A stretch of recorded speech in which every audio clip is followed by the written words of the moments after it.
Here's the big challenge of life. You can have more than you've got because you can become more than you are. That's the challenge. And of course the other side of the coin reads, unless you change how you are, you'll always have what you got. I have found in my experience that income does not far exceed personal development. Now sometimes income takes a lucky jump, but sure enough, unless you grow out where it is, it'll usually come back where you are. Life has strange ways. If somebody hands you $1 million, best you become a millionaire quickly, so you get to keep the money. Otherwise, sure enough, it'll disappear. Somebody once said, if you took all the money in the world, divided it up equally among everybody, it would soon all be back in the same pockets. Incredible. Success is something you attract, not something you pursue. Success is looking for a good place to stay. So instead of going after it, you work on yourself. Personal development. See, the major question to ask on the job is not what are you getting. The major question to ask on the job is what are you becoming? See, the big question is not what am I getting paid here. The big question is what am I becoming here? Because true happiness is not contained in what you get. Happiness is contained in what you become. So that's our major subject for tonight, personal development. Of all the assignments Mr. Schoaf gave me at age 25, this was probably the most difficult. In fact, I'm still working on this one. I think it's an unending challenge to see what you can become. The next subject is called basic laws. And it's good to study the basics. And I call these basics primarily because they come from the Bible. Now, I'm not a theologian or a minister, and that'll be apparent. But Mr. Schoaf taught me that the Bible was a good textbook for ideas and stories and success equations, how to live the better life. I found out that was true. He also taught me that the Bible is as practical as it is spiritual, and I found out that's true. If you look at your bank account and your income and you're not happy, there are several places in the Bible to check to see what the heck's wrong so you can make the changes.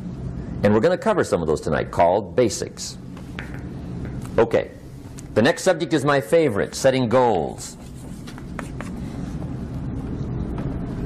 Mr. Schoaf taught me how to set goals. What a favor that was.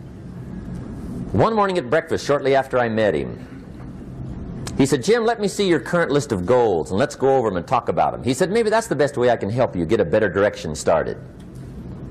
And I said, I don't have a list. He said, well, is it out in the car or home somewhere? I said, no, sir. I don't have a list anywhere. He said, well, young man, that's where we got to start. He said, I can tell you right now, if you don't have a list of your goals with you, he said, I can guess your bank balance within a few $100s. Which he did.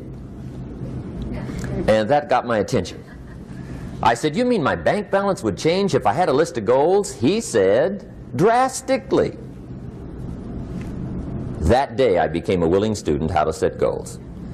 And sure enough, learning how to set goals changed my life. And I often wondered why no one had ever taught me how to set goals up until age 25. I went to high school, but if they offered it, I missed it. I went to college for a year, never heard it. I worked for Sears. Really. And to my knowledge, Sears never taught it. Right? How to set goals. So here I am, age 25, married, my family's starting, I've been to college, I'm working, and I still don't know how to set goals. But fortunately, when I was 25, I met the man who taught me how, and it revolutionized my whole life. Economically, socially, personally, it's incredible. So I want to share with you tonight what Mr. Schoaf shared with me, how to set goals. It can be a life changer. Okay. The next subject is the negative part of the seminar. Life is part negative, so we got to talk about the negative. And this subject is called diseases of attitude. Diseases of attitude. There's a lot of things that can wreck your chances to do well. We live in a rather dangerous world, so you got to be not only wise, you got to be careful. Now, attitude diseases are just as bad as physical diseases, right? High blood pressure, heart trouble. I mean, a lot of things lace your chances to do well. So you've got to be careful. And attitude diseases are deadly. I mean, they'll destroy all the good things you start. Okay? So we'll go through those attitude diseases, how to spot them, how to look for them, what they are, and the cure. And I'm a pro on these because I've had them all, so I can give you excellent advice on these. Now, the last subject we're going to consider tonight is called the day that turns your life around. The day that turns your life around. And under this subject, we're going to talk about the emotions that can change your life. Human beings are emotional creatures, and emotions are powerful for life change. Now, of course, emotions are so powerful they can go either way on you. Emotions can either build or destroy. So you really have to employ emotions properly. We call civilization the intelligent management of human emotions.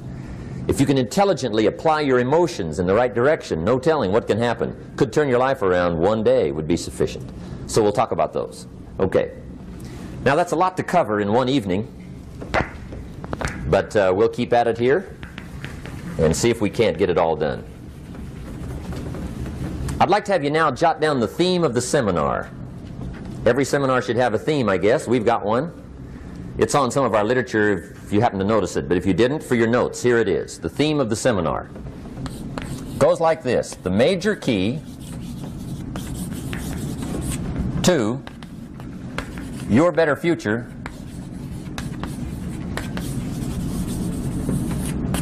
is you. That's the theme of our seminar tonight. The major key to your better future is you. And I'd like to have you underline two words just to give it some added punch. Underline the word major and the word you, so that it reads, the major key to your better future is you. Now, my first suggestion is transfer this to a card or something where you can put it up, where you can see it every day. Preferably put it up where you can see it at the beginning of the day, before you go off to put the day together. This is a good phrase just to glance at, to keep in mind as you're putting the day together. It's called the silent seminar. If you'll just let this talk to you during the day, I found it to be tremendously helpful. The major key to your better future is you. For a big share of my life now, I didn't have this one quite figured out, among a lot of things I didn't have quite figured out. Many things used to puzzle me back in those early days. I used to wonder why two people could work for the same company, one make twice as much money. Now see, that used to puzzle me. And maybe they were the same age, graduated from the same school, live in the same community, work for the same company, with the same products and the same services. They've got the same traffic, the same problems, and one makes $1,000 a month, the other one makes $2,000 a month. Now that was my puzzling question. Why would this long list be the same and the money twice as much? I asked, what's the difference between $1,000 a month and $2,000 a month? And I don't mean $1,000 a month, right? I could figure that out. But what makes the difference? Why would one person do twice as well, 3 times as well? Speaking economically. Now I know there's more than one way to do well. I understand that. But in this little narrow area called compensation, what's the difference? Well, back then, with my faulty thinking, I'm trying to reason it out. I thought, well, maybe time makes some of the difference, right? Some people do better because they have more time. I used to say, Harold ought to be able to do well. He's got a lot of time. If I had all of Harold's time, I could do well. Now, that's got to be dumb, right? Number one, you can't get somebody else's time.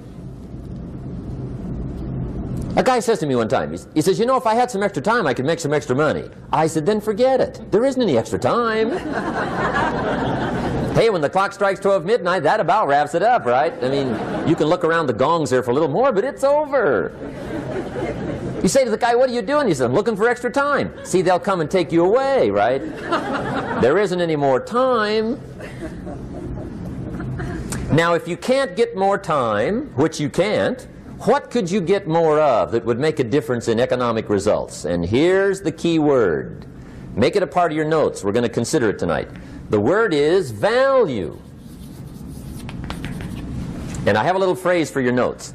Value makes the difference in results. Value makes the difference. You can't get more time, but you can create more value. Now here's the first lesson of economics. Everybody should learn it from the time they're old enough to understand what a dollar means. How to earn one, how to get one, how to keep one, what to do with it. First lesson of economics. We primarily get paid for value. That's lesson one. Bringing value to the marketplace, that's how you get paid. You don't get paid for the time. I know it takes time to bring value to the marketplace, but you get paid for the value, not the time. Now, since that's true, here's one of the key questions of the evening. Is it possible to become twice as valuable at the marketplace and make twice as much money in the same time? Could you become 3 times as valuable? Make 3 times as much money in the same time? Is that possible? The answer is yes, if.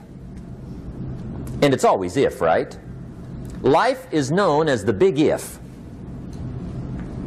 Harry Truman once said, life is iffy. How true. And here's the big if we're going to consider it tonight. It's possible to do much better at the marketplace if you go to work primarily on yourself. And that's the theme of our seminar tonight. Learning to work primarily on yourself.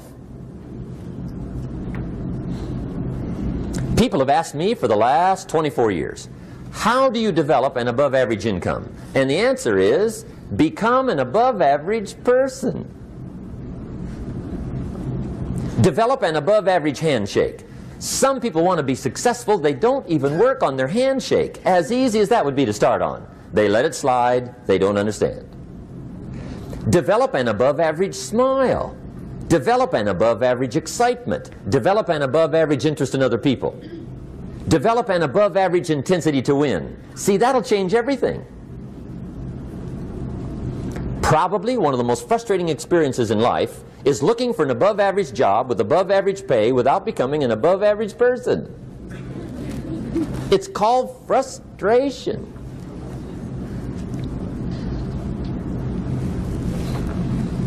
And Mr. Schoaf gave me probably the greatest clue he gave me when I first met him. He said, Jim, if you want to be wealthy and happy the rest of your life, just learn this lesson well. He said, learn to work harder on yourself than you do on your job.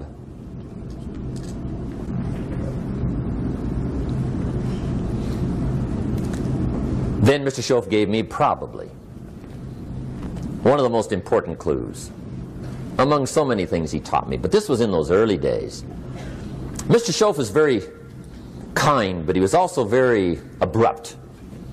And he had these interesting questions to ask. I'm giving him a little rundown one day on how things hadn't worked out for me. He said, Mr. Rohn, I've got the answer for you if you will listen carefully. And listen carefully I did that day and for the next 5 years. If somebody's wealthy and happy, you gotta listen.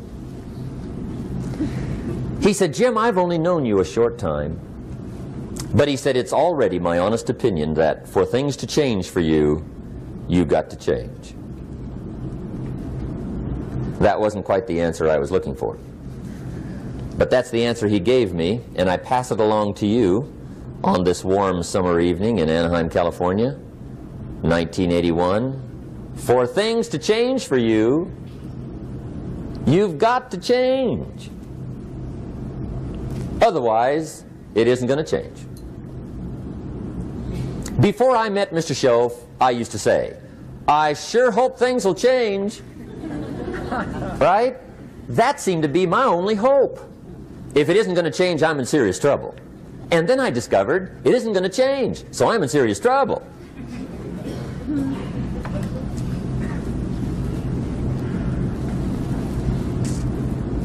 See, I can tell you what the 80s are going to be like. You have dropped into the right place. I did a seminar one time for Standard Oil executives and management in Honolulu. And we're having a conference one day on this big conference table. And one of them said to me, Mr. Rohn, you know some fairly important people halfway around the world. What do you think the 80s are going to be like? I said, gentlemen, I do know the right people. I can tell you. So they all listened very carefully. And I said, gentlemen, based on my wide experience, I can really honestly say to you, in my opinion, in the 80s, it's going to be about like it's always been. Aren't you glad you came? That's inside. I don't pass that around just everywhere. Now, of course, I said that to make a point, but I also said it because it's accurate. It's going to be about like it's always been. It isn't going to change. The tide comes in, and then what? It goes out. For 6,500 years that we know of, recorded history, and probably long before that. So it is not going to change. It gets light, and then what? It turns dark. 6,500 years. See, it's not likely to change. And we're not to be startled by that.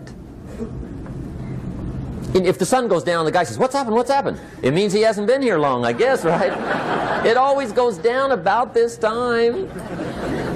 The guy says, well, I don't like that arrangement. Well, you got to talk to somebody besides me, right? It gets light, then it turns dark. In rotation, the next season after fall is what? Winter. Pray tell, how often does winter follow fall? Every year regularly for the last 6,500 that we know of. See, it is not going to change. Now, some winters are long, and some are short, and some are hard, and some are easy, but they always come right after falls. It isn't going to change. Sometimes you can figure it out, sometimes there's no way to figure it out. Sometimes it goes well, sometimes it gets in a knot. Sometimes it sails along, sometimes it gets in reverse. See, that's not going to change.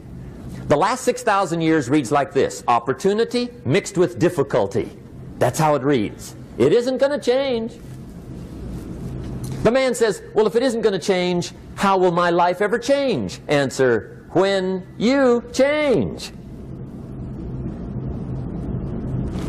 And whether I'm talking to high school kids or business executives, my message is always the same. And it goes like this: the only way it gets better for you is when you get better.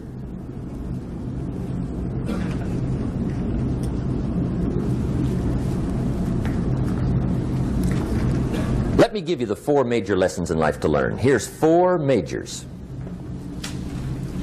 It's good to study the majors. In our weekend seminar we teach. Some people don't do well because they major in minor things. You've got to be on the lookout. At the end of every week, end of every month, you've got to check, make sure you're not spending major time on minor things. Okay, we go through that whole series. Majors and minors. Now, let me give you 2 phrases before we get to the 4 majors. This will set it up and you'll see where I'm going. 2 key phrases for your notes. Here's the first one. Life and business is like the changing seasons. That's the first phrase. Life and business is like the changing seasons. One of the best ways to describe life, it's like the seasons. Frank Sinatra sings, life is like the seasons. Now here's the second phrase. Very important. You cannot change the seasons, but you can change yourself. You can't change the seasons, but you can change yourself. And see, that's how life gets better for you, not by chance, but by change.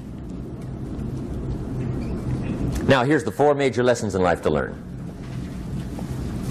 I've got my first book finished, came out a couple of weeks ago. This is in it, the 4 major lessons in life to learn. Here they are. Number 1, learn how to handle the winters. That's lesson 1. They come right after falls, with regularity. Some are long, and some are short, and some are hard, and some are easy, but they keep coming. You must learn to handle the nights. They come right after days. You must learn to handle difficulty. It comes right after opportunity. You must learn to handle recessions. They always follow progressions. For the last 6,000. See, it isn't going to change. The lesson you must learn is how to handle it. And there's all kinds of winters, right? The winter when you can't figure it out. The winter when it all goes smash. The winter when it turns belly up. The winter when it won't work, when you've run out of money and you've got a broken heart. See, those are winter times. There's all kinds. Economic winters, social winters, personal winters. When your heart is smashed in 1,000 pieces and the nights are unusually long, your prayers seem to go no higher than your head. It's winter time.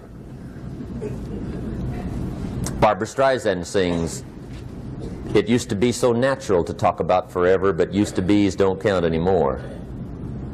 They just lay on the floor till we sweep them away. You don't sing me love songs, and you don't say you need me, and you don't bring me flowers anymore." A song of winter. But see, the disappointments come.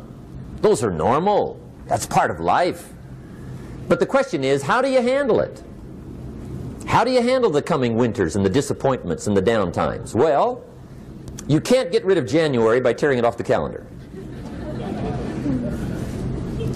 But here's what you can do. You can get stronger, you can get wiser, and you can get better.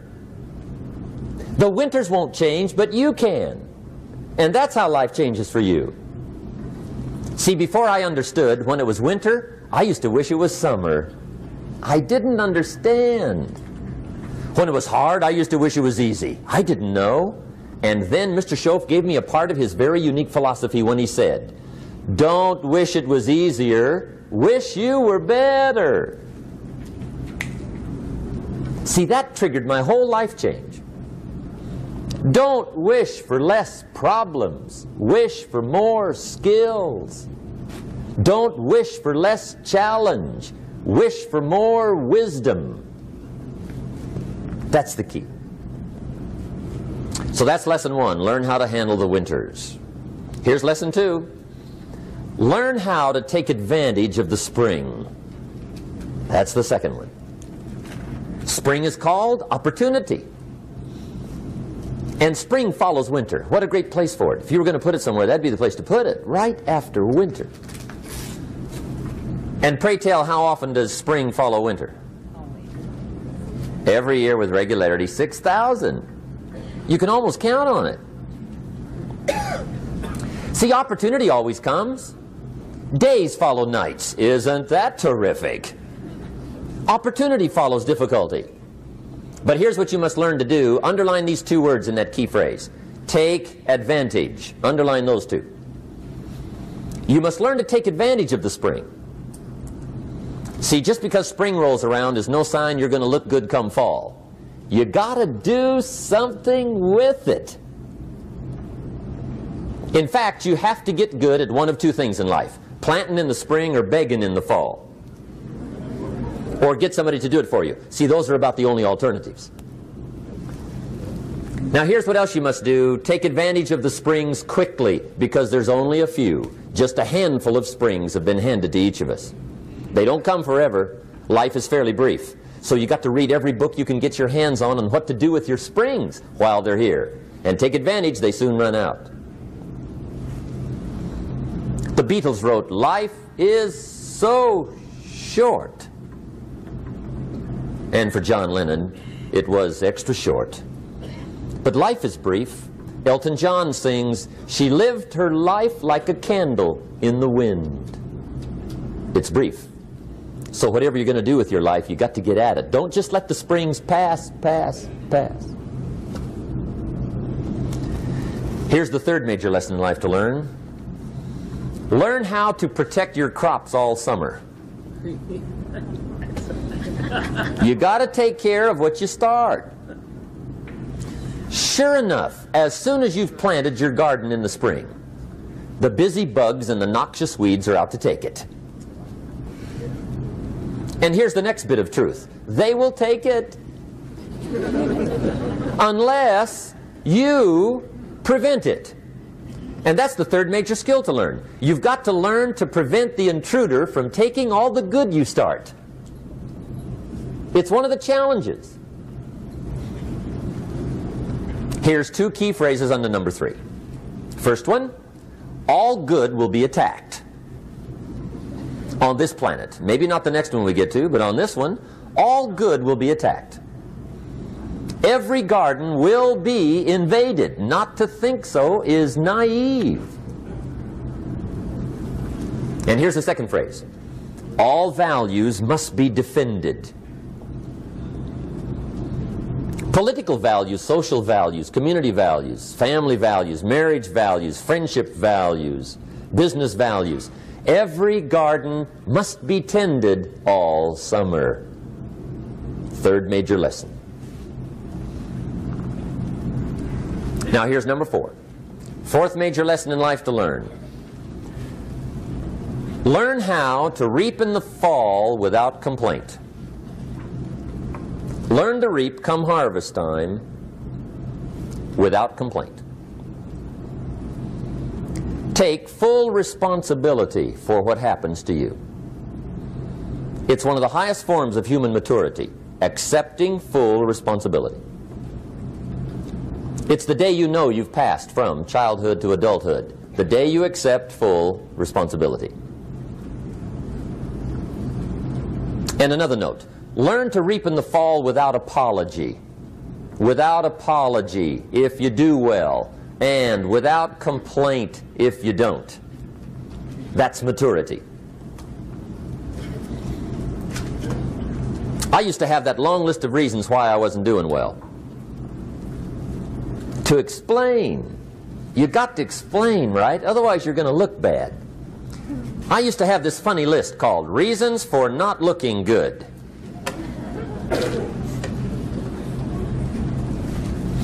I used to blame the government. I mean, you can believe that or not. It was at the top of my list. I had a lecture second to none. The government. That was on my list. I used to blame taxes. Look what you got left after they take everything. And they expect you to do well. That was on my list there. Prices, that one's easy, right? You walk into the supermarket with $20, come out with a little half bag. So I had that on my list. I used to blame the weather. I blamed the traffic. I used to blame my car. I blamed the manufacturers. I used to blame the company. I blamed company policy. I used to blame the training program. I blame my negative relatives. They were always putting me down. I blame my cynical neighbors. They're just selfish, looking out for themselves. Won't loan you money? They were on my list.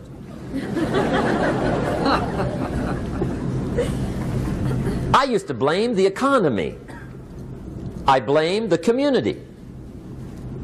That's a pretty good list for not doing well, isn't it? I thought it was good. I'll never forget one day, Mr. Schoaf was very kind, but he was also very blunt. And this was no exception. And I'm glad he was blunt. There's a lot of things I'd have missed if he hadn't have been blunt.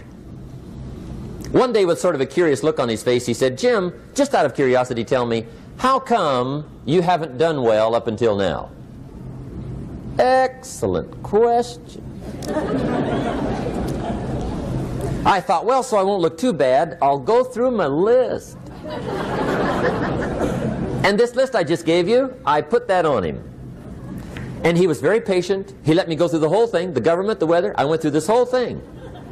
When I finished, he looked my list over very carefully. He said, "Mr. Rohn, big problem with your list. You ain't on it." How brilliant.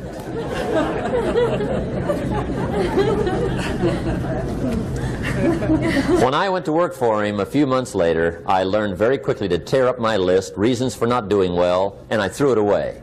And I got me a fresh piece of paper. And I put one word on it. Me. There's a Black Heritage spiritual that says, "It's not my mother nor my father, nor my brother nor my sister, but it's me, O Lord, standing in the need of prayer." See, I used to blame everything outside. And then let me give you a little philosophy that helped turn my life around. For your notes, here it is. It's not what happens that determines the quality or the quantity of your life. It's not what happens. And the reason is because what happens happens to about everybody. No different. The sun went down on all of us last night. A common event, a happening. And I found out that the same things can happen to two different people. One gets rich and one stays poor. Why is that? It's because it's not what happens, but rather it's what you do that changes everything. So that's a key phrase. It's not what happens, it's what you do. What happens is about the same. You might put that in parentheses here. Same. What people do, that's what's different. Anything can happen, right? Everything can happen. I've heard all the stories. I've been one of the stories. Hey, we could all tell stories all night long, right? Happenings. Anything can happen. Have you heard of Murphy's Laws? Anybody here heard of Murphy's Laws? Okay, most of you have. Murph had these laws. One of them was, if anything can go wrong, it will. That's one of Murphy's laws. He was not one of the great positive speakers of the day. But anyway, it's still true though, right? Anything can go wrong, everything can go wrong. For sure. I've fallen out of the sky so many times. Once to the tune of a couple of million. Devastating. Took me a while to survive that one. Now, it wasn't all that much, but it was all I had. Right? I mean, that's when it's much, right? When it's all you got. If you got 3, 2 go, you got 1 left, you ain't looking that bad. But when it all goes. Has anybody been there when it all went? Anybody? Come on, the rest of you liars. Go ahead. Hey, we've all been there, right? When it all went. Of course, it used to be a long time ago, right? When you ran out of money, got to 0, you were all through. Heck, now you can whistle right on by 0, right? I mean, they will bury you. That's what they will do.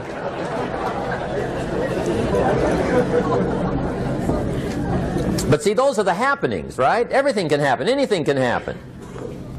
But it's not the happenings. It's what you do about it. Somebody says, yeah, but you don't understand the disappointments I've had.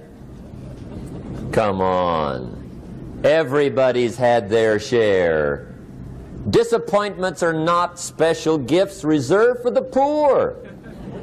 Everybody has them. The difference is what you do about them. It's not the weather. I used to blame the weather, and I discovered it rains on the rich. So see, that won't help. 2 men wake up one morning, there's a rainstorm on. One of them looks out his window, sees the rainstorm, and he says, wow, what a storm. With weather like this, they can't expect you to go out and make sales. He stays home. Same morning, the other guy looks out his window, sees the same storm, says, wow, what a storm. But he says, you know what, with weather like this, what a great day to go out and make sales. Most everybody will probably be home. Especially the salesman.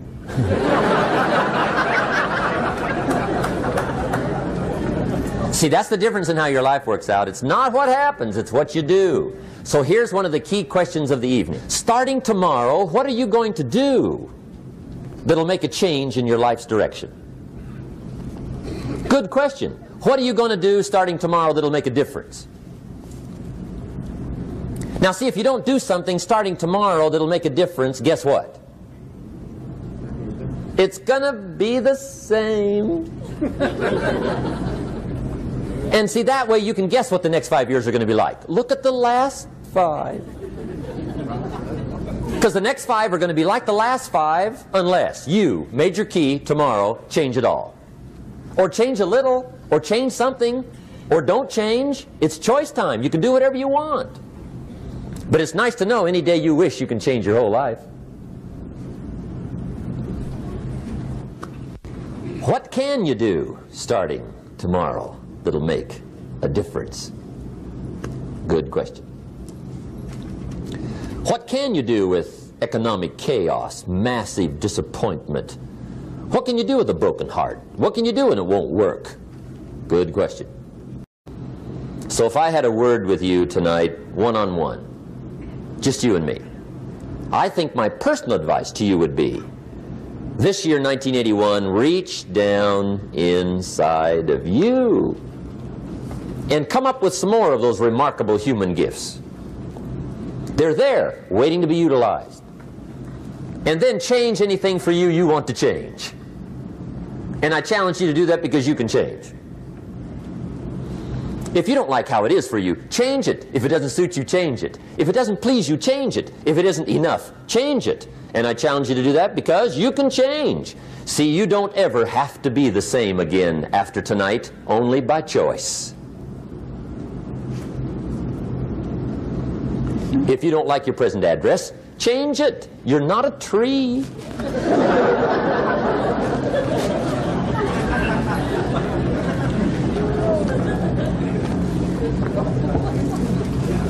Now, let me give you 3 steps to personal development. Let's get down to the nitty-gritty. What does it take to really make the changes starting tomorrow? It takes more than philosophical pronouncement. I know that. It also takes more than enthusiasm. I know we're hearing a lot about enthusiasm these days, but see, that just won't do the job. We're still hearing the old cliches of the 30s, right? To be enthusiastic, you must act enthusiastic. But see, that's not going to help. After you have leaped about, there are some things you got to do, or it isn't going to change. See, you can get all excited about lifting 200 pounds till you get to the gym. And then you need a new excitement. And the new excitement is called discipline. Major step to human progress. Discipline. If there's one thing to get excited over, that's it. Get excited over your ability to make yourself do the necessary things. What could you make yourself do starting tomorrow that would change it all? No! Tell him. Now, see, that's exciting. On any given day, you can massively change the direction of your life. Murder is a clear example that any one person on any given day can forever alter the course of their life. It just happens to be a negative act. But just as sure as you can commit a negative act, you can also commit a positive act and forever alter your life, whenever you wish. Now that's exciting. And whatever that act might be that changes your life. The guy finally takes a shotgun to his car and blows out every window, destroys every tire, puts 100 rounds in this shabby old thing. And he says, I have driven this embarrassing thing for the last time. And not only will I never drive it again, nobody else will ever drive it again. And he lets that shuddering thing stand there for a while as a monument to the day he said, today my life changes. Now who can do that? Anybody. When can you do it? Whatever day you pick.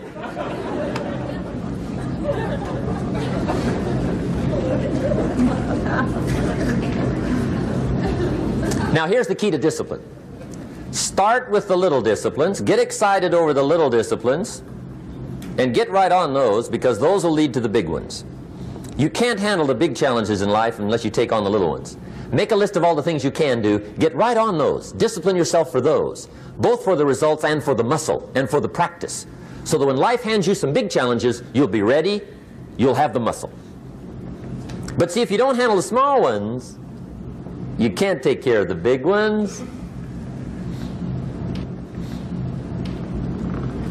Okay, here's what else it takes for life change. Self-motivation. Key phrase, self-motivation. I don't know why we call it self-motivation. It's really the only kind there is. You've got to motivate yourself. Because I found out you can't change people. They can change themselves, but you can't change them. Lord knows some I've tried. But see, it won't work. People have to change themselves. I learned some of those lessons early. I built a little sales organization way back in those early days. I'm 25. And I had some nice people. I said, I'm going to make these people successful if it kills me. I almost died, right? I mean, you can't do that.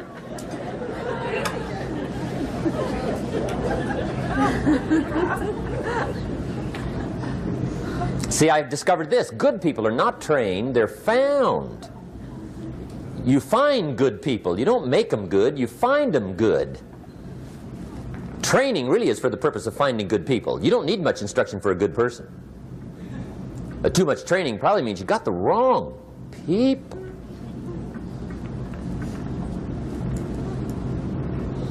So you got to find the right people. That's the key to getting a good job done.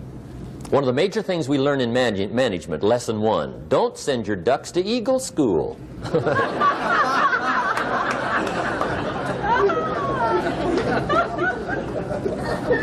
Because it won't help. I mean, I'm telling you, it won't help no matter how good your school is. And the little eagle badge and little eagle hat, I'm telling you, it won't help. It won't help. You can tell whether your school's done any good, right, is when it's over, right? The duck goes for his first rabbit and makes him a friend. You say, no, no, no. Anyway, so it takes self-motivation to really alter your life.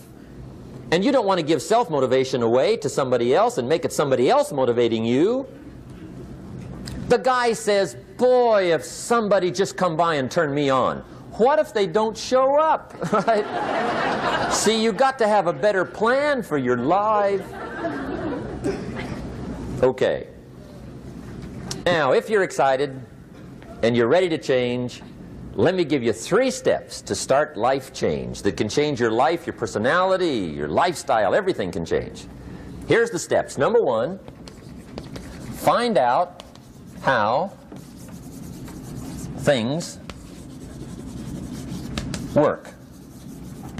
The first key to doing better is find out. To change your life, really, you need ideas. There isn't anything an idea can't change. And Schoaf taught me the major problem is lack of an idea, not a problem. At first I didn't have any money. I said to Mr. Schoaf, I don't have any money. He said, that's not a problem. Now see, up until then I always thought it was. Right? I was confused. He said, no, no, the problem is lack of an idea on how to create money and wealth. It isn't lack of money, it's lack of ideas. So if you get the ideas, see, you can change anything. Now to get ideas, you need a constant study of finding out. Now Schoaf also said, when you find out something that works, put the information in your journal. Don't use your head for a filing cabinet. Put it in your journal so that you can do the next best thing. Repetition, repetition, repetition. Go over it. And if you repeat it, go over it, sure enough, someday, some mysterious day, the idea takes root, starts to grow, and shows up in your bank account, and your dress, and your personality, and your lifestyle. But capture the ideas in your journal. Find out how things work. Schoaf gave me this word for my life change. He said, study. Great word. If you wish to be successful, study success. If you wish to be happy, study happiness. If you wish to be wealthy, study wealth. Don't leave it to chance. Make it a study. Some people just go through the day with their fingers crossed. See, that won't do it. You've got to study the things that can change your economic, social, spiritual, personal life. Now here's a qualifying phrase. And we'll have several of these qualifying phrases throughout the seminar. Here's the first one. You may not be able to do all you find out. I understand that. You may not be able to do all you find out, but you should find out all you can do. See, you don't want to wind up at the end of your life and discover that you've lived only 1/10 of it. And the other 9/10 went down the drain. Not for lack of opportunity, for lack of information. So that's number 1, find out how things work. Now here's the best human virtue for finding out. Curiosity. Make a note of that. Curiosity. Be curious.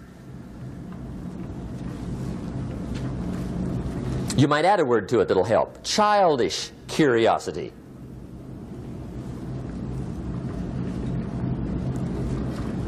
What will kids do if they want to know something bad enough? Bug you. That's the phrase. They can ask 1,000 questions. You think they're through? They got another 1,000. They'll drive you to the brink.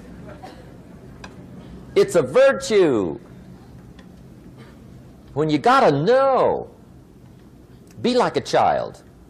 In fact, Jesus, the master teacher, said, unless you can become like little children, you might as well forget it. You don't have a prayer. Excellent advice. You got to be like children. 4 ways, in my opinion, to be like a child. Number 1 is curiosity. Number 2 is excitement. Get excited like a child over your ability to make yourself do anything for change. 3rd is faith. Have faith like a child. Adults are too skeptical. And 4th is trust. Trust is a childish virtue, but the rewards are incredible. So be like a child. Now, if you're curious, let me give you 3 ways to find out how to change anything. Any life direction, any dimension. Here's 3 ways to find out how to change anything. Number 1 is to read. Become a good reader. All of the successful people I know and work with around the world, they're all good readers. Curiosity drives them to read. They got to know. They just read.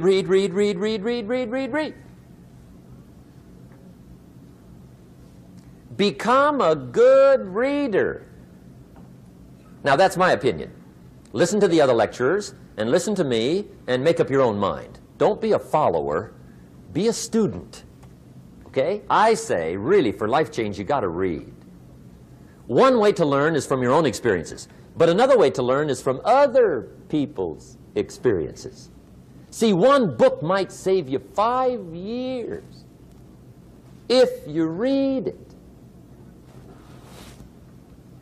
Did you know there's books on how to be stronger, more decisive, be a speaker, be a leader, have a better effect on other people, develop your personality? Did you know there's books on that? And people don't read them?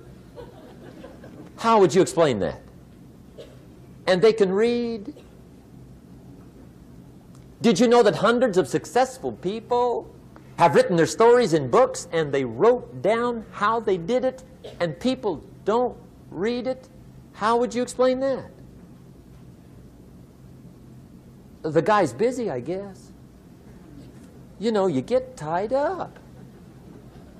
The guy says, well, yeah, you work where I work, but the time you struggle home, it's late. You got to eat a bite of supper, watch a little TV, get to bed. You can't sit up half the night reading. And the guy's behind on his car payment. Good worker, hard worker, sincere. But you got to be better than sincere and work hard. Otherwise, at the end of your life, you'll wind up cold, stony broke. You got to be better than a good worker. You got to be a good reader. The whole world is governed by laws. The universe, in fact. Laws. We call it the law of electricity. We call it the law of gravity. There's mathematical laws. There's physical laws. Speed and velocity laws. Agricultural laws. There's all kinds of laws. Now that we find ourselves on the spinning planet, you just have to learn what I call the setup. Learn the setup. Life's setup. Now, we didn't set it up, but we're here, so you got to learn it. And we should learn the setup for 2 basic reasons. Number 1, to keep from getting hurt. It's one of the major reasons for learning, so you won't get hurt. See, economically, socially, personally, you can get hurt just not knowing. Ignorance is not bliss. Ignorance is poverty. Ignorance is tragedy. You got to know or you're going to get hurt. It's good to know not to walk out the 10-story window. That's excellent information. Now, what if a guy didn't know and he walks out? Now he's dead at the bottom. Somebody says, well, the poor guy didn't know. You got to know or you're going to get hurt. Okay. Now, here's a parenthesis. You don't have to like the setup. I don't ask you to like how it is. That's not what's important. But it is important to learn how it is. Okay? So you don't have to like it, but you should learn it. That's what I tell the kids, right? Make sure you get the information. What you think about it, that's up to you. What you're going to do with it, that'll soon be up to you. But make sure you get it. See, there's nothing worse than being stupid. Nothing. I mean, being broke is bad, but being stupid is awful. And what's really bad is being broke and stupid, right? That's about the end of the world. I mean, there isn't anything much worse than that. Unless you're sick. Sick, broken, stupid. I mean, that is it, right? There's nowhere else to go. So make sure you get the information. It's key. You don't have to like it, but learn it. If this big monstrous thing lifts up in the sky, hangs there for a little while, cuts loose, comes crashing down, boom, shakes the ground for 5 miles. And then this big monstrous thing lifts back up in the sky, hangs there for a little while, cuts loose again, comes crashing down, boom, shakes the ground for 5 miles. It just keeps doing it, this big monstrous thing, lifting up and then crashing down, boom. Now, you might come along one day and say, that's got to be a stupid arrangement, which is okay. You're entitled to your opinion. But the first thing you should learn to do is get out from under it, right? That's number one. You might have a great moral argument. You might want to shake your finger at the sky, but do it from over there, right, so you don't get smashed. It's called your basic smart. So number one, learn so you won't get hurt. Whether you like it or not, learn. Now here's the second reason for learning, the setup, to benefit. It's called the plus of life. And that's what life is, right? Both minus and plus. The minus is tragedy, heartache, misery, failure, unhappiness. But life is also happiness, prosperity, good feelings. So here's the key. Learn to get on the good side of the way things work.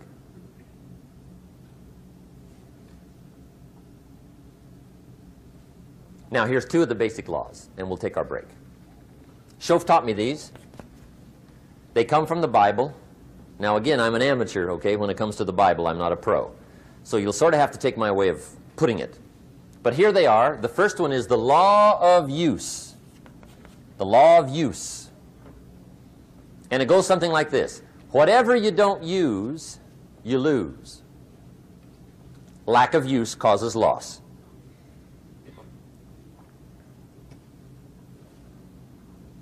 On this planet, maybe not the next one, but on this one, if you tie your arm to your body, leave it there long enough, you'll never use it again.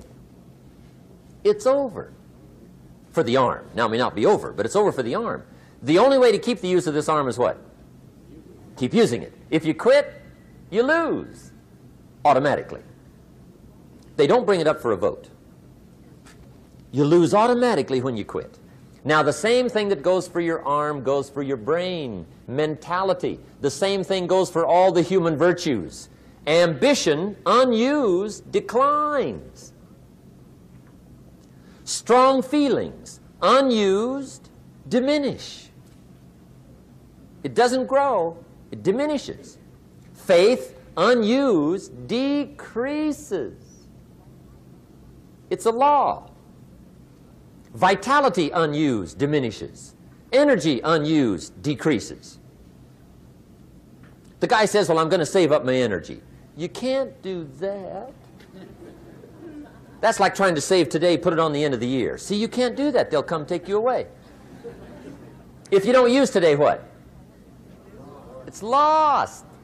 The guy says, well, I'll work twice as hard tomorrow to make up for it. See, that's foolish. You could have done that anyway. Today, unused is lost. A talent unused is lost. An ability unused is lost. So here's one of the key expressions of the evening. Take a new inventory of yourself. Starting tomorrow, new project. Take a new inventory. And make sure that all of your talent and ability and mentality and ingenuity and vitality and strong feelings, faith, courage, make sure that all you've got's being used. Otherwise, you lose. Now, one of the best illustrations of the law of use is a Bible story called the Parable of the Talents. The Talents story. Interesting story if you haven't read it in a while. Just review it. It's a good story. An ancient story. It says there was a master with 3 servants. He got them together one day and he said to the 3, I've got these talents. And in those ancient days, a talent was a measure of gold. And he said to the 3 servants, take these talents and see what you can do with them while I'm gone. He said, I'm taking a journey and I'll be gone for a while. When I come back, we'll get together, go over the book, see how you did. He said, here's 5 of these talents for you. 5. Here's 2 of them for you. 2. And here's 1 for you. 1. The master said, take those talents, see what you can do with them. When I come back, we'll get together, we'll go over it all. The servant said, okay, master takes off. According to the ancient story, the master comes back from his trip. When he gets back, he gets the 3 servants together, and as he said he would, he asks, how did it go with those talents? You were 5. What happened? That servant said, well, I took the 5 talents you gave me, and I put them to work. A little shaky at first, but he said things finally got rolling. And he said, I poured it on. And he said, my talents grew to 7, 8, 9, 10. He said, I doubled my talents from 5 to 10. Books will show. Master said, one heck of a job. Or something like that. He said, I gave you 2 talents. What happened? That servant said, about the same thing happened to me. I put those 2 talents to work, poured it on. They grew to 3 and then to 4. He said, I doubled my talents from 2 to 4. Books will show. Master said, well done. He said, I gave you 1 talent. What happened? That servant said, well, I took the talent you gave me, and I carefully wrapped it, and I dug a hole and buried it. And camouflaged it, I suppose, right, so nobody would steal it. And he said, fortunately, nobody got it. And he said, I knew you were going to be here today, so I dug it up. Here it is, safely wrapped. I did not lose it while you were gone. According to the ancient story, the master said, take that talent away from him and give it to the man that's got 10. Now you might say, well, I don't like that arrangement. The poor guy's only got 1 talent. He's already got 10. It ought to be more even. Remember, I didn't ask you to like it. But this one I would ask you to learn, because it simply means whatever you do not employ, you forfeit. It's a law. So learn well the law of use. Now here's the second one, and we're going to take our break. Second law from the Bible. This one we've heard since we were small, I'm sure. It's called the law of sowing and reaping. In fact, we've probably heard it so often we could quote it. It says, whatever you sow, what? You shall reap. Fairly blunt, hopefully clear. Here's my first suggestion on the law of sowing and reaping. Don't try to beat it. You might as well try sitting on the sun in the morning. Keep it from coming up. You'll have better luck. Whatever you sow, you reap. Now, for a fair share of my life, I'm a bit mixed up on how all this applies. Among a lot of things I was mixed up on. I knew I wasn't reaping too good. That I understood. My problem was I was confused about what was causing it. Remember me with the funny list? I thought those are the reasons why it isn't working out well. And then Mr. Schoaf gave me the clue that helped me figure it all out. He said, Mr. Rohn, I have another answer for you. There's another way to quote this law that'll show you where the problem is so you can go to work on it right away. All you need to know is where the problem is. Then you can go to work on it. So he quoted me the law another way, and I found out what my problem was. Here's the way you quote the law. Whatever you reap is what you've sown. Now I knew what my problem was.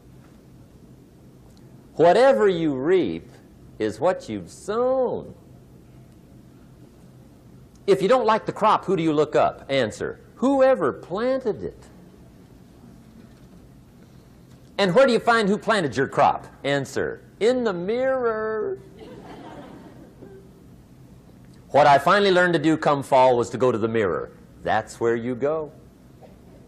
And if necessary, you say, a few skinny carrots? I got to be unimpressed. Where were you last spring? Asleep. Didn't you read the books? Did you break your hoe?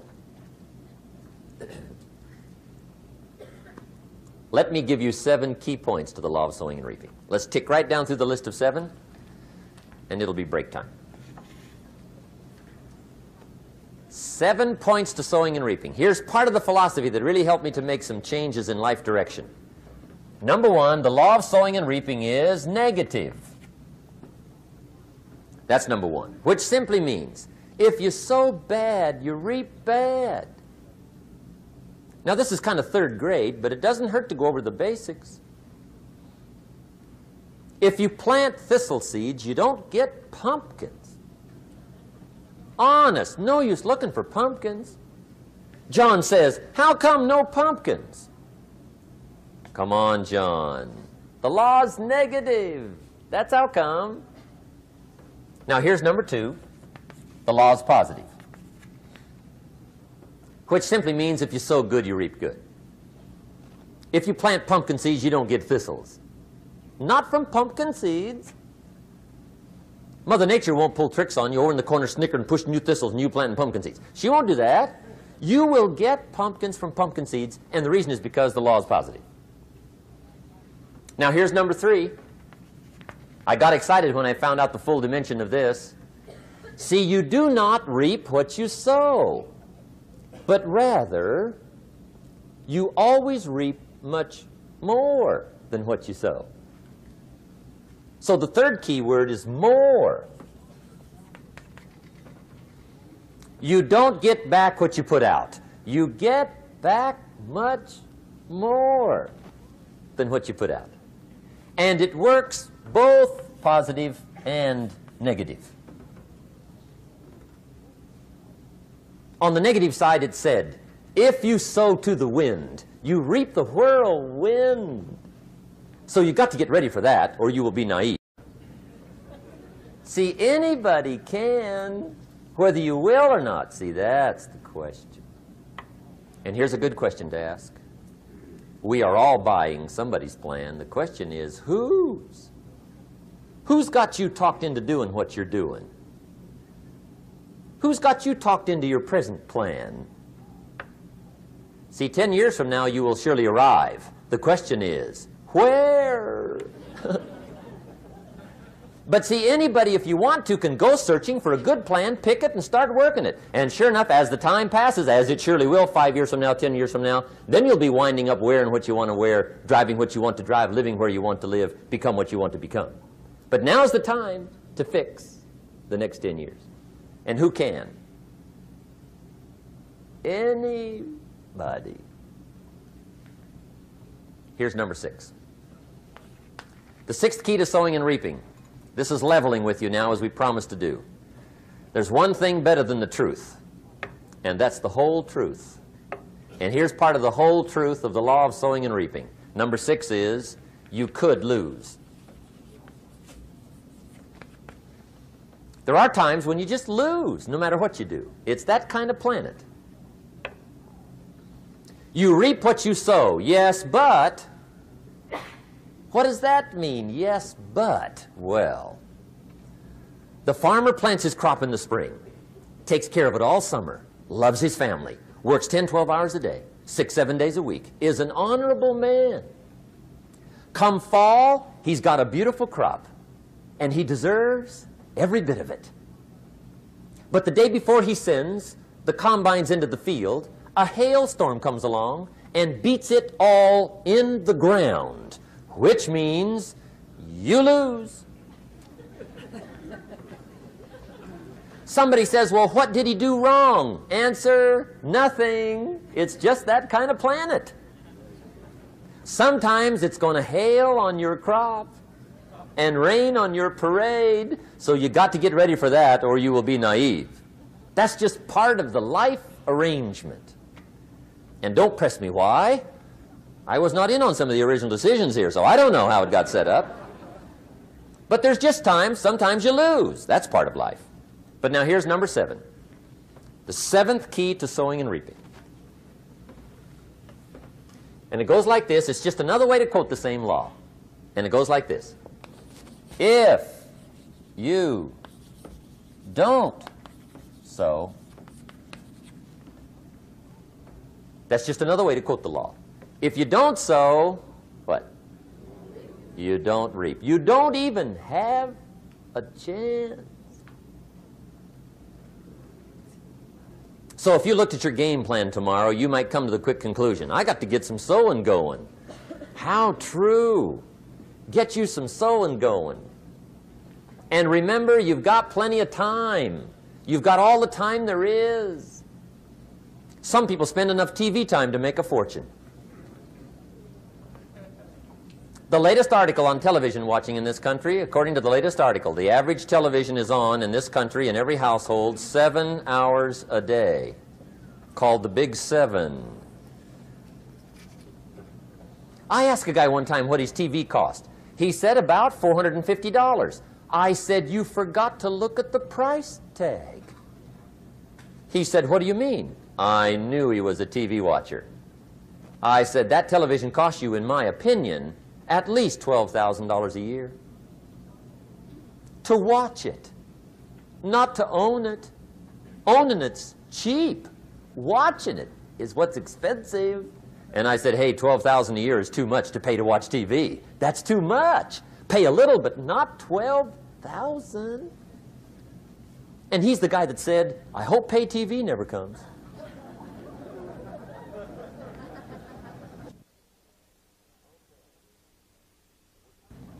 Okay. We're trying to cover an awful lot tonight. I realize that. But my time schedule is such that we just have to sort of give it all to you and let you sort the rest out. I wish we had plenty of time for questions and answers and that whole thing, but our time is just limited. But we are trying to go through an awful lot, I realize that. But looks like everybody's getting it. This is about the note-takingest crowd I've seen in a long time. Incredible. Does anybody have 5 pages yet? Anybody? Oh, fantastic. Incredible. Okay. Maybe you heard the story about the preacher down in Texas, southern part of the country. He was an evangelist back in the horse and buggy days. And he was very good at being an evangelist, and a lot of people used to come and hear him preach. And one day he put up his tent in one of these Texas towns and expected a big crowd as usual, come hear him preach. And he got there, first night of the tent revival, walked in. 7:30, time to start. And to his surprise, the tent was empty. He thought, well, something must be drastically wrong. So he waited till 7:45, nobody showed up. 8 o'clock, zip. Finally, 8:15, one lone cowboy wandered up on his horse, tied his horse up outside, came in, sat down on the front bench, right, waiting for something to happen. The preacher thought, well, at least I better go down and talk to the cowboy. So he walks down, talks to the cowboy, and he says, cowboy, I'm the preacher. And he said, I don't know what to tell you. Something's gone wrong. He said, this tent was supposed to be full of people. He said, I'm embarrassed. He said, you're the only one that showed up. And he said, I really don't know what to do. And the cowboy said, well, I'm not a preacher, so I really can't tell you what to do. You know, he said, I'm just a cowboy. But he said, I know this, if I went out to feed my cattle and only one showed up, I'd at least feed it. The preacher thought, hey, the cowboy is right. If you've got a good idea to share, you should share it, if there's 1 or 1,000.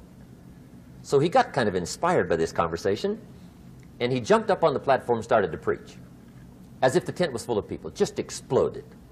And he went for an hour and 15 minutes, just kept rolling. Finally, he quit. And when he finished, he came down off the platform, talked to the cowboy again. He says, well, cowboy, what did you think of my sermon? And the cowboy said, well, I'm not a preacher, so I really can't tell. You know, he said, I'm just a cowboy. But he said, I know this. If I went out to feed my cattle and only one showed up, I'd feed it, but I wouldn't dump the whole load on it.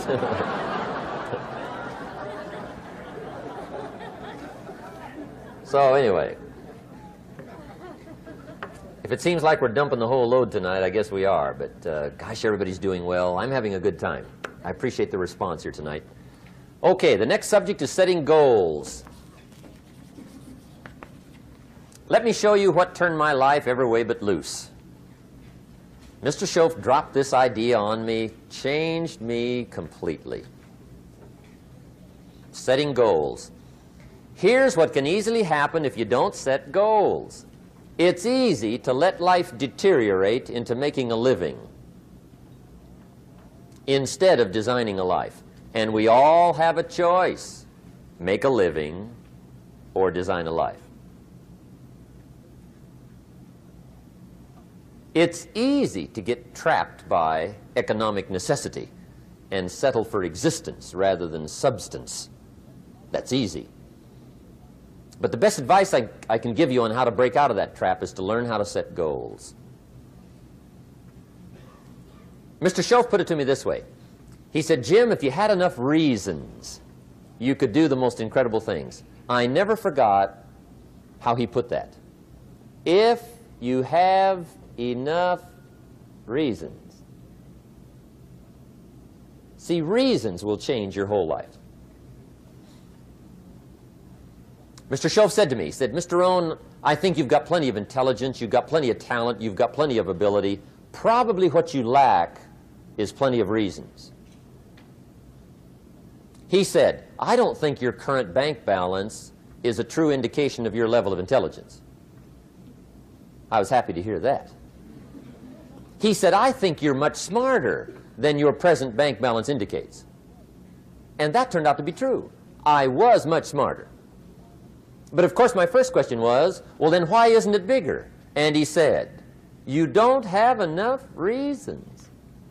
You've got enough intelligence, but not enough reasons. So see, reasons can change your life. Here's what else I found out. Reasons come first, answers come second. You don't get the answers to do well till you get the reasons. Life has a mysterious way of hanging on to all the answers and only gives them up to the people that are inspired by reasons. So reasons make the difference in how your life works out. Now, what are some of the reasons for doing well? Let's go through a quick list called Reasons for Doing Well. First is personal reasons. Some people do well for recognition. Some people do well for respect. Some people do well for the way it makes them feel. They love the feeling of being a winner. Those are good reasons. I have some millionaire friends that keep working 10, 12 hours a day, making more millions. And it's not because they need the money. It's because they need the joy and the satisfaction and the pleasure that comes from being a constant winner. And see, it's not just the money anyway. It's the journey, not the money. Once in a while somebody says to me, boy, if I had $1 million, I'd never work another day in my life. That's probably why the good Lord sees to it they don't get their million, right? They'd quit. They'd quit. Okay. Next is family reasons. Some people do extremely well for other people, and that's powerful. Human beings can greatly affect each other. Sometimes we will do things for somebody else we will not do for ourselves. We're made that way. I met a man one time who said, Mr. Rohn, to do all the things I want to do with my family around the world, he said, I got to have at least $250,000 a year. I thought, incredible. Could a guy's family affect him that much? And the answer is, of course. How fortunate are the people that find themselves greatly affected by somebody for personal achievement. And we are affected. The writer of a recent song said, "If not for you, the winter would hold no spring, couldn't hear a robin sing. I just wouldn't have a clue if not for you." So we can be affected. That might be one of the most stimulating reasons to do well, finding somebody. When Andrew Carnegie died, the wee little Scotsman that built the big steel industry, when he died, they opened up his desk, and in one of the desk drawers, they found a slip of paper. On that piece of paper, Mr. Carnegie had written his goal for his life, and he wrote it when he was in his 20s. And on that piece of paper, it said, "I'm going to spend the first half of my life accumulating money. I'm going to spend the last half of my life giving it all away." What a goal. He got so inspired by that goal that the first half of his life, he accumulated $450 million. And the last half of his life, he gave it all away. Good question tonight. What's got you turned on? What's got you bombed out of sight to get up early and stay up late and hit it all day? Next question. What's got you turned off? When I found the answers to those two questions, my life exploded into change. I finally found out what had me turned off, and I got that cured. And then I got me a long enough list of reasons to turn me on. And once the lights went on for me, age 25, they've never gone out. I've fallen out of the sky a few times, but I've never lost that drive to make something unique out of my life. See, reasons altered my whole life. Now, there's another list of reasons called nitty-gritty. Hard little reasons. Sometimes those little reasons are the most powerful reasons that can change your life. Sometimes it doesn't take much. I now carry several $100s in my money clip. It's only a few $100s, but it was one of those reasons turned my life around. Just before I met Mr. Schoaf, I heard a knock at the door. I go to the door, and there's a little girl standing there about this tall selling Girl Scout cookies. And she gave me one of the finest sales presentations I've ever heard. Special deal, several flavors, this whole package of stuff, $2. And with a big smile, she very politely asked me to buy. And I wanted to. Big problem. I'm broke. I don't have $2. And to this day, I can remember the pain and the embarrassment. I'm a father. I'm a husband. I've been to college. I'm working. I'm 25. I don't have $2. And I didn't want to tell her that for some reason. So I did what I thought was next best. I lied to her. I said, "Hey, look, I've already bought lots of Girl Scout cookies. I've still got plenty stacked in the house," which was not true. But it seemed to get me off the hook for the moment. She said, "Well, gosh, that's wonderful. Thank you very much." And she went away. When she left, I closed the door, and that was the day I said to myself, I don't want to live like this anymore. I've had it with lying, and I've had it with being broke. I'm never going to let this happen to me ever again. I promised that day I would work as hard as possible and would always carry plenty. It took me a little while, but now I do. It was one of those reasons. And I guess I carry plenty for two reasons. One is the way it makes me feel, but also in case I bump into another Girl Scout selling cookies. Right? I'm ready.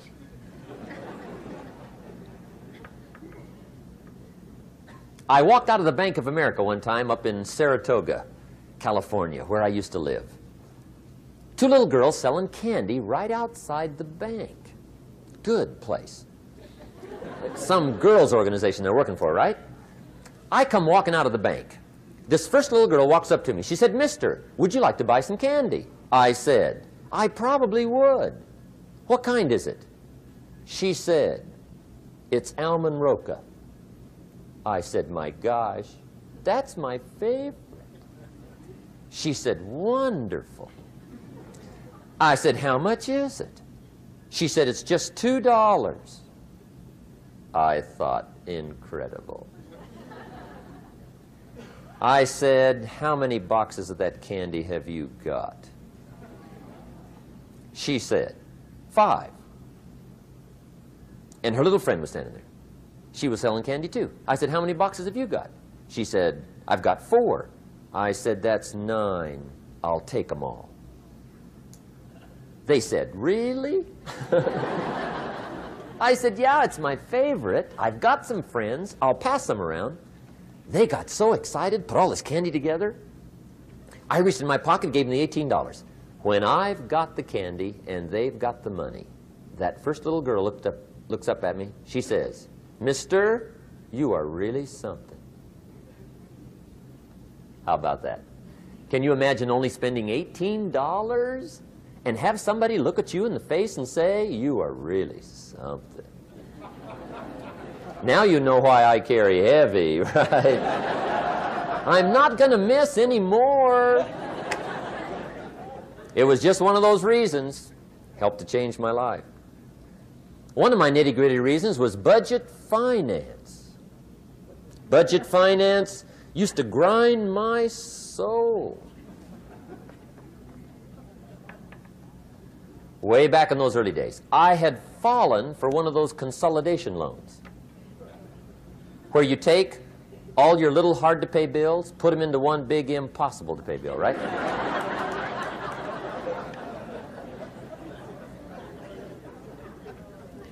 I would get 4 or 5 payments behind. This one guy used to call me day and night. I don't think they're allowed to do that anymore. Harassed me. Threatened to run me in front of the judge. Threatened to ruin my credit. Threatened to embarrass my family. One day he said, "We're going to come get your car, drag it rear end up down the street in front of your neighbors." The guy even called me a flake. And back in those days, I'm broke, I'm pitiful, there's nothing I can do about it. But I never forgot how the guy treated me. And when I met Mr. Shoaf and I got my life straightened out and the money started to flow, that was one of my first projects, budget finance. I poured it on day and night. I finally put all the money together I owed him, which was considerable. I picked a day for the payoff. And when the payoff day came, I put the money in small bills in a big briefcase. And I walked into the budget finance office on Wilshire Boulevard in Los Angeles. The guy who harassed me so often, his desk was about 3 back. I walked right up to his desk, startled him. He wondered what I was doing there. It was the first time I'd been there since I'd borrowed the money, right? Without saying a word, I opened up this briefcase, dumped this pile of money all over his desk. I said, "Count it. It's all there. I will never be back." And I turned around and stormed out. Now, that might not be noble, but if you haven't tried it, you've got to one time.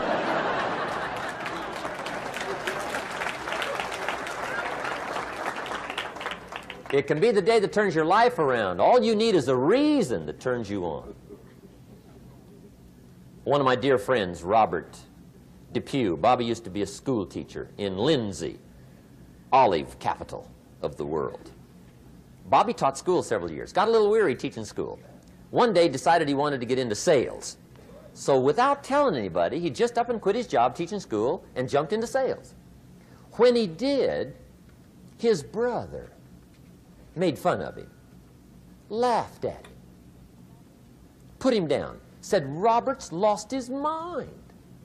Had a good job teaching school. Now he thinks he's a salesman. He's going to go down the drain, lose everything.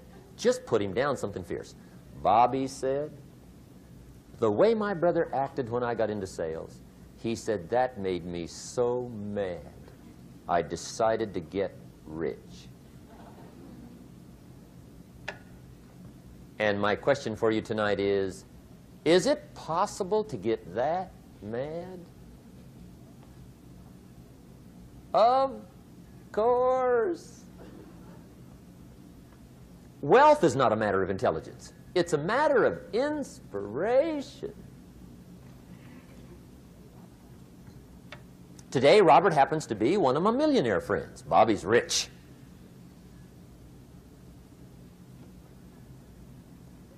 Frank Sinatra said one time, the best revenge is massive success.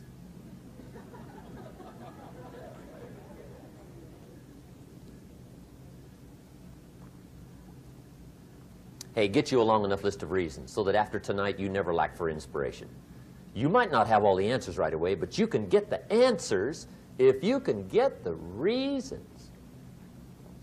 Now, let me give you a little simple formula for goal setting. Okay? We take 2.5 hours on the weekend for the whole 10-year plan. We don't have time for that tonight. But let me get you started with a little simple formula Mr. Schoaf gave me. And maybe this will be helpful. First of all, I've divided goals into two parts. First is long range. Long range goals. That's your dreams. Your dreams for the next 3, 5, 10, 20, 30, 40 years. Actually, the rest of your life. Your dreams. You've got to keep dreaming. Ronald Reagan, president, said to the joint session of Congress a few weeks ago, the Republic is a dream. And if we don't keep dreaming, we will lose the Republic. Your better future is a dream for yourself and for your family. Where do you want to go? What do you want to do? What do you want to be? What do you want to see? You've got to dream dreams. There's a Bible phrase that says, without dreams and visions, people perish. You've got to have something to go for that inspires the heart and the soul. Dreams. From the children of Sanchez, it says, take the crumbs from starving soldiers, they won't die. Take the bread from hungry children, they won't cry. But without dreams, we all will die. You've got to dream. Don't lose your dreams for yourself, for your future, for your family. The dreams of love and enterprise and travel and doing things, becoming something unique on your journey here. Don't lose your dreams. Do some dreaming. That's long-range goals. You've got to have those. So that's number one. Here's the second part of goals, short range. Short-range goals. That's your goals for tomorrow, this week, this month, this year, the immediate future. We call these confidence builders. Because if you set up something short-range, go for it, get it, latch onto it, work hard, accomplish it. That starts building your strong feelings to go for your dreams. Now, I've divided goals into 3 categories. Here they are. Number 1 is economic. That's your goals for money, income, business, profits, production. Economics. Make sure you've got your economics well planned. Economics plays a major role in everybody's life. Economics is major, which means it ought to be meticulously well planned for tomorrow, this week, this month, this year, long range. What if you asked somebody tomorrow if you could see their meticulously well-planned list of economic goals? What would they probably say? They say, you some kind of a nut? You must be weird. Hey, I found out what success is. Success is doing what the failures won't do. Make sure you've got your economics well planned. It'll put you in the top 5%. One of the key little subjects we talk about on the weekend is the 7 fundamentals for wealth and happiness. And that's one of them, well-planned economics. It's a fundamental if you want to do well. Join the top 5%. Anybody in this room can join the top 5%, if you will. Okay. Now here's the second category of goals, things. Make a list of the things you want. And on my list of things, now I put everything. Little things as well as major things. Doesn't matter how small it is, it goes on my list. I used to just put major things, cars, homes. I don't do that anymore. I now load my list with everything. Everything. And the reason is, part of the fun of having a list is checking it off. That's it. Boy, at the end of the day, if you can go, got it, got it, got it, got it, got it, got it, whatever it is, right? You get into the habit. So load up your list, the things you want. Now, when you check off something major,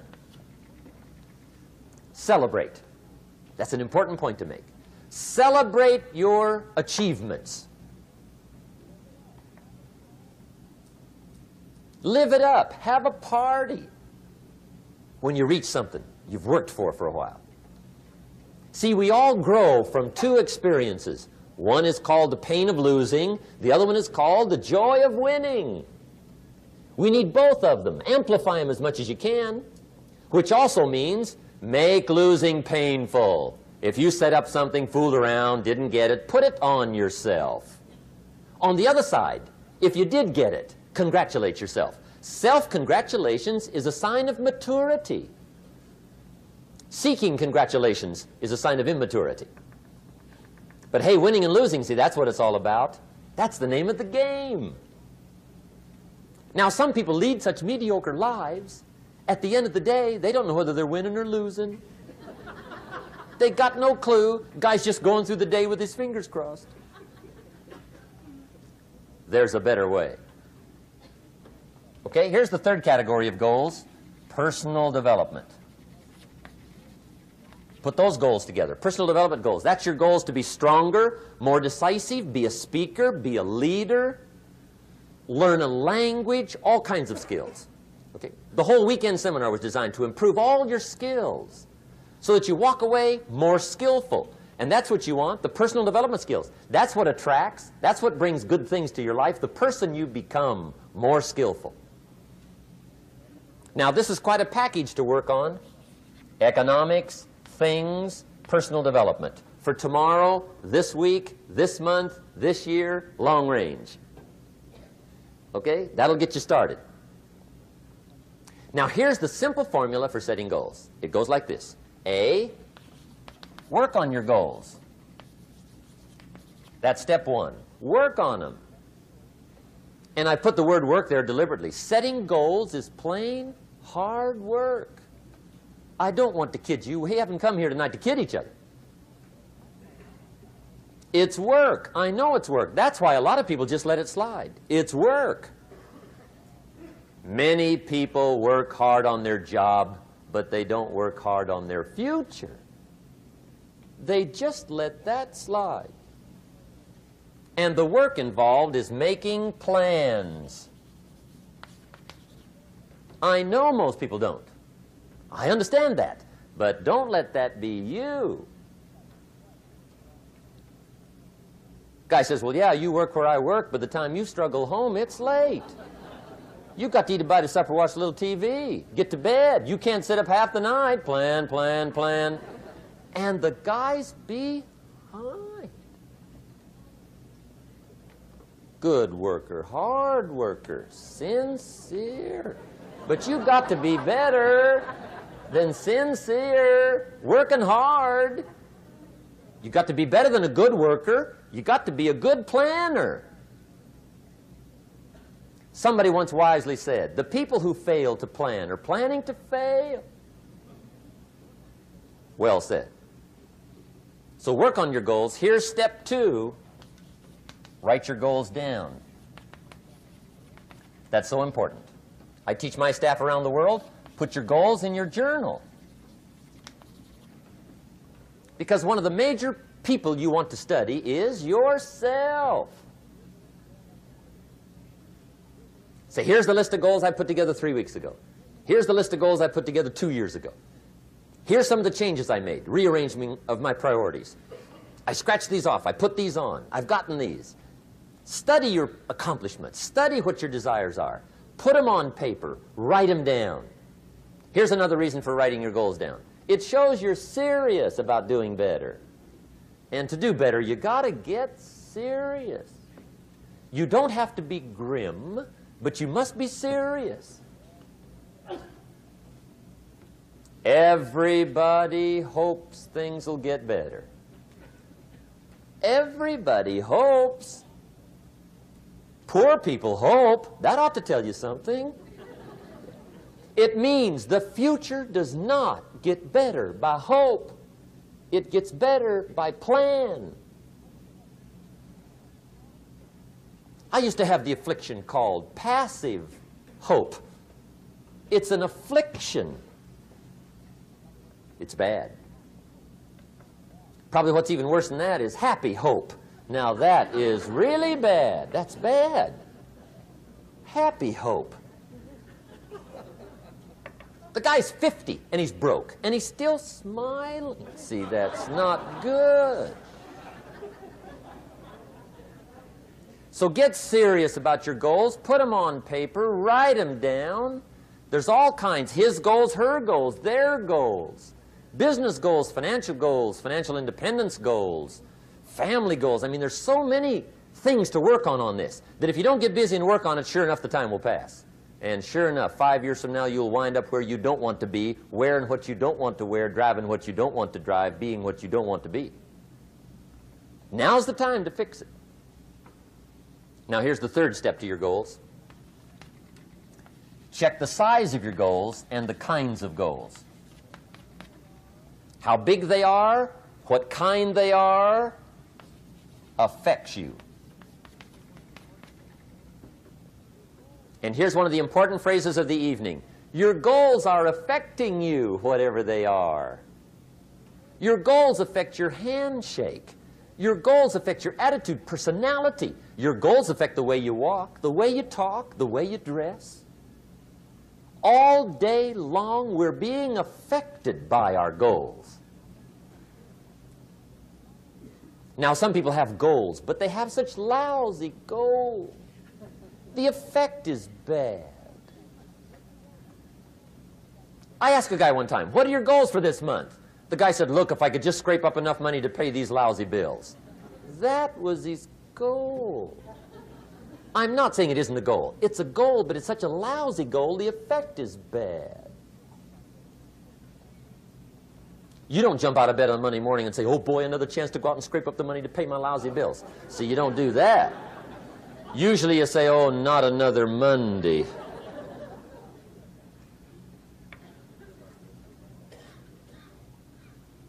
And some people have so given up on life, they have joined the thank God it's Friday club. How sad. Surely those are the same people, when life is over for them, will say, thank God it's over. Let me give you a Bible philosophy that teaches how to get whatever you want. That's the title of the next set of notes. How to get whatever you want. From the Bible. Now again, I'm an amateur when it comes to the Bible. I'm not a pro. But this I can quote, and I think that'll be sufficient. How to get whatever you want. Here's what it says if you're ready. It says, ask.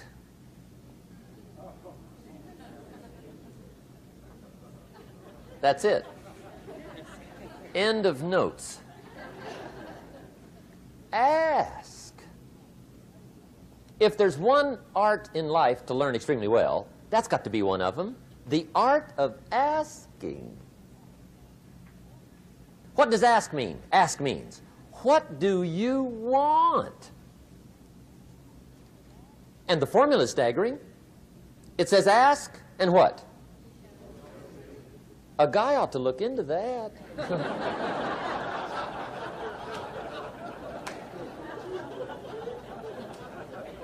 He says, yeah, but you work where I work, by the time you struggle home, it's late.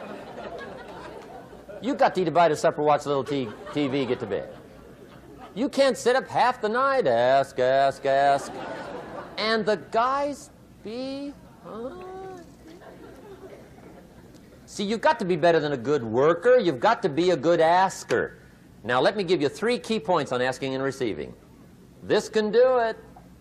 Number 1, asking is the beginning of receiving. Asking starts a unique process, mental and emotional. I don't even know how it works. All I know is it works. It's like pushing a button and all this machinery starts working.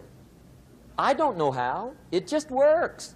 There's a lot of things you don't need to know how. Just work them. Some people are always studying the roots. Others are picking the fruit. I mean, it depends on what end of it you want in on. Asking is the beginning of receiving, so start the process. Here's number 2. Receiving is not the problem. Receiving is automatic. Now, if that's true, receiving is not the problem, what's the problem? Failure to ask might be one of your major problems. I don't know. Check it out. The guy says, oh, now I see it. I got up last year and hit it every day, but there's not a scrap of paper with my goals on it. Good worker, poor asker. So you got to change that. Here's number 3. Receiving is like the ocean. There's plenty, especially in California. It's like an ocean here.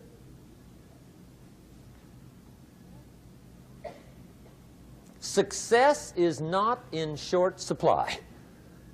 It isn't rationed, and you stepped up to the window and it was all gone. No, no, no. It's like an ocean here. Now, if that's true, what's the problem? Well, some people go to the ocean with a teaspoon. Have you got the picture? See, what you want to do in view of the size of the ocean is trade your teaspoon for at least a bucket, and you'll look better down at the ocean.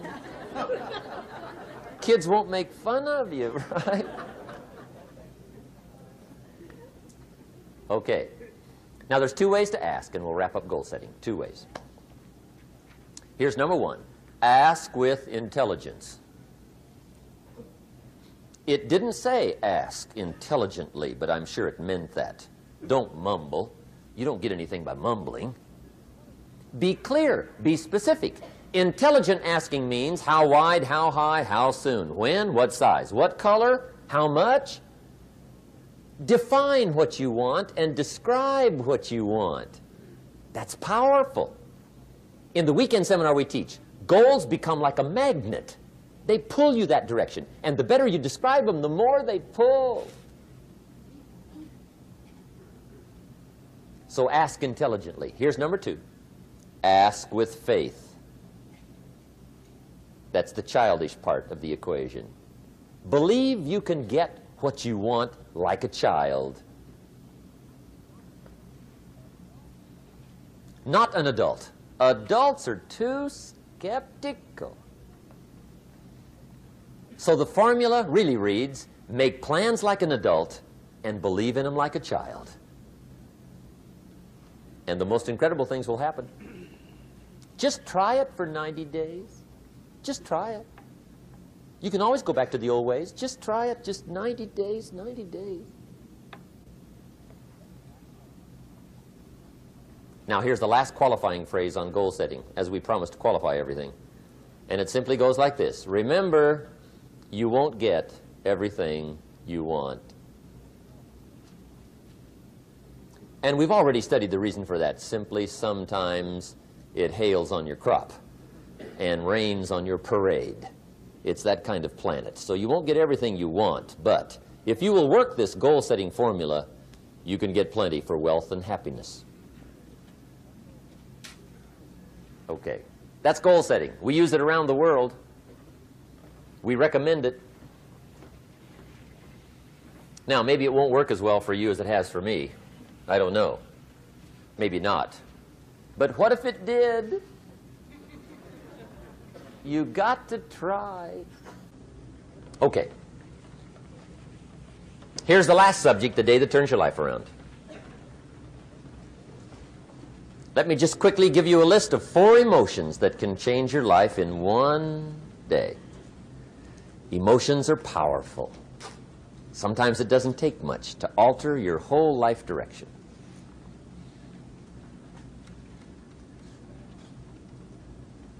Okay, here they are. Number 1, disgust.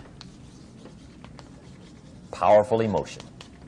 Disgust says, I have had it. See, that could be the day. The day you can say, I've had it. And whether you've had it with something small or something major, the day you can say, I've had it, may not be the day it ends, but the day it begins. That's what I said when that little Girl Scout left my door when I'm 25. I give her the big lie, she leaves, I say, I don't want to live like this anymore. I've had it with lying and being broke. Powerful day. The man's finally had it with mediocrity. He's had it with being a loser. He's finally had it with those awful sick feelings inside, knowing his wife is at the grocery store looking at 2 cans of beans, one marked 37 cents, one marked 39 cents. And the guy sick inside knows his wife's going to buy the 37-cent can, and she doesn't even like the brand. Do you know why she's going to buy the 37-cent can? To save 2 cents. The guy sick inside finally says, I've had it. Being on my knees in the dust looking for pennies, we're not living like this anymore.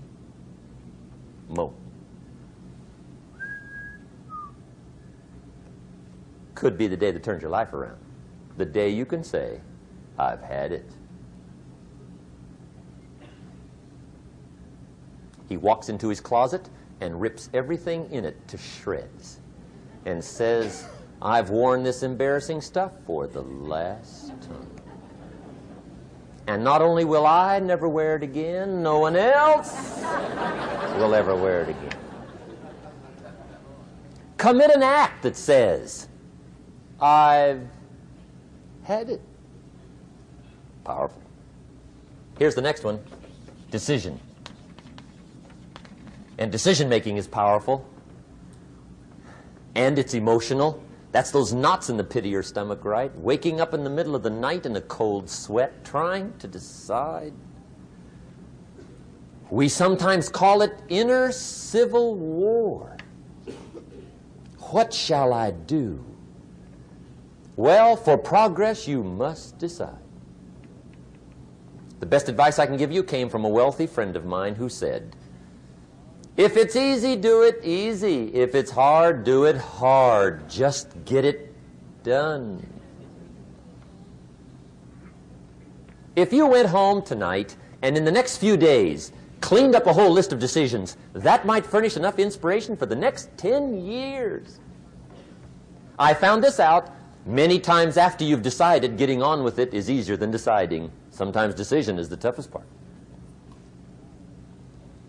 Here's the next emotion, desire, wanting to bad enough. And I don't know how to tell you to want to. That's something you've got to come up with. There's 2 things I know about desire. Number 1, it comes from inside, not outside. You don't send off for it. Number 2, I know desire can be triggered by something. Who knows what it might be? Sometimes desire waits and sleeps for something to happen. Maybe it's a book, maybe it's a song, maybe it's a sermon, maybe it's a lecture, a seminar, maybe it's the conversation of a friend, a happening, an event. Who knows? The best advice I can give you is what I give my staff. It goes like this: welcome every human experience. You never know which one is going to turn it all on. Even the bad experiences. Sometimes from the bitterest experience comes the greatest awakening. So let down the barriers, take down the walls. The same wall that keeps out disappointment keeps out happiness. Let life touch you. Don't let it kill you, but let it touch you. Here's the last one. This one's powerful. Resolve. Resolve says, I will. Two of the most powerful words in the language. I will.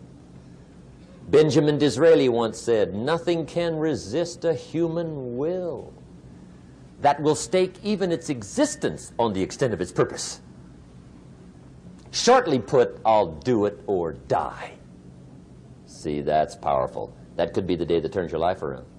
The world has a strange way of stepping aside when somebody says, I'll do it or die. The man says, I will climb the mountain. They've told me it's too high, it's too far, it's too rocky, it's too difficult, it's never been done before, but it's my mountain, I will climb it. Pretty soon you'll see me waving from the top. Or dead on the side, because I ain't coming back.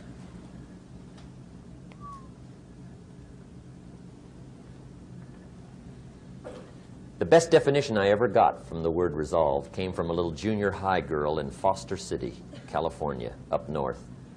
I'm talking to the junior high kids one day. I love to ask kids definitions. They come up with beauties. I got to the word resolve and I asked, who can tell me what resolve means? And I got several hands, and they were all pretty good, but the last one was the best. Little girl, about 3 rows back, held up her hand. She said, Mr. Rohn, I think I know what resolve means. I said, darling, what do you think it means? She said, I think it means promising yourself you will never give up. I said, that's it. Webster, stand aside. That is the definition. Promise yourself you will never give up. I asked the kids, how long should a baby try to learn how to walk? How long? How long would you give your average baby before you shut him off? How long?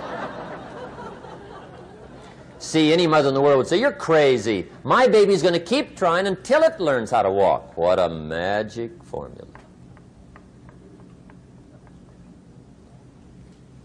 Now let me show you what triggers all emotions into activity that brings results. And results is the name of the game. Here it is. Action. Finally, you must do something about how you feel. Jesus, the master teacher, said, don't just be listeners, be doers. The world admires the doers. Whatever it takes to get you to try harder, read more, set your goals, and go for it. Here's the next attitude disease. Over-caution. Some people never will have much. They're too cautious. Now, you can also be too reckless, but you can also be too cautious. This is called the timid approach to life. And my caution was always the risk. Risk used to drive me right up the wall. I used to say, what if this happens? It's called the language of the poor. What if this happens? And on top of that, if this was to happen, look at the fix I'd be in. I better not try. I could always ace myself out. Then I'll tell you what changed my whole life when I finally discovered it's all risky. The minute you were born, it got risky. If you think trying is risky, wait till they hand you the bill for not trying. If you think investing is risky, wait till you get the tab for not investing. See, it's all risky. Getting married is risky. Having children is risky. Going into business is risky. Investing your money is risky. It's all risky.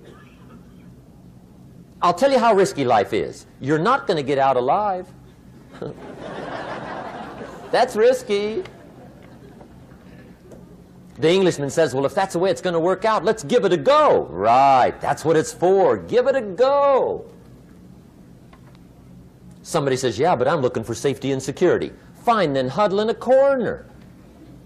We'll cover you with a sheet, bring you 3 meals a day. And we'll protect you, feed you, look after you, care for you. We won't let anything happen to you. And you'll probably live to be 100. The guy said, well, yeah, I'd live to be 100. But what a way to live. Right. What a way to live, safe and secure. Don't ask for security. Ask for adventure. Better to live 30 years full of adventure than 100 years safe in the corner.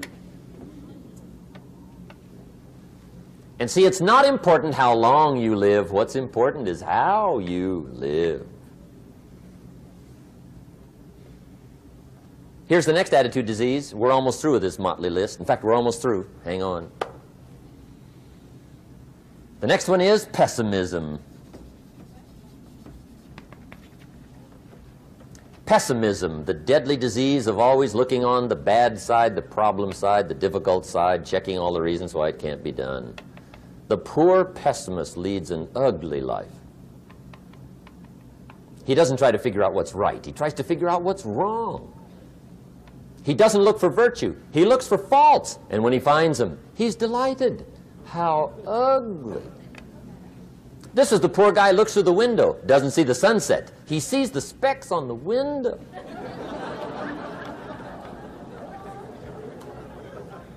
And this is the poor guy, right, who rushes up, takes such leave of his senses. This guy rushes up and he says, I've got 5 good reasons why it won't work. He's so dumb he doesn't know all he needs 1. He's got 5.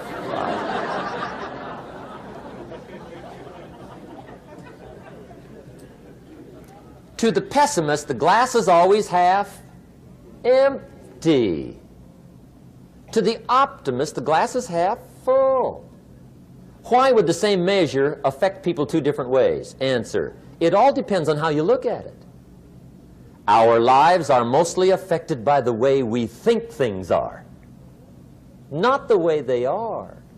The way we think they are affects us most. There's a subject we don't have time to get into tonight called better thinking habits. One of the major things Shove taught me when I met him, he said, poor thinking habits keeps most people poor. Not poor working habits. Most people work hard, but they don't think hard. And Shove taught me that the mind is like a factory, a mental factory. And whatever you think about all day long pours ingredients into this mental factory. And that's what builds the economic, social, financial fabric of your life. He quoted me a Bible phrase that says, as you think, so you become. How awesome. When he talked about poor thinking habits, he had me.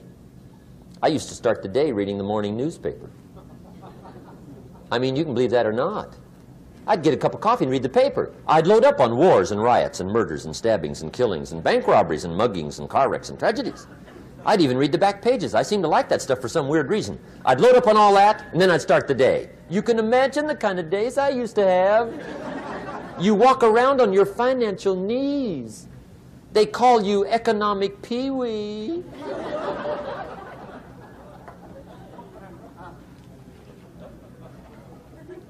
The guy says, I want to be a great leader. Wonderful. The first thing we do is follow him to his house. When we get there, we walk in and check his library, number 1. Somebody says, well, why check his library? The reason is because what a man reads pours massive ingredients into his mental factory, and the fabric of his life is built from those ingredients. You would not believe what some people have got in their house to read. You would not believe. One of the best dressed up words I know for a lot of it is trash.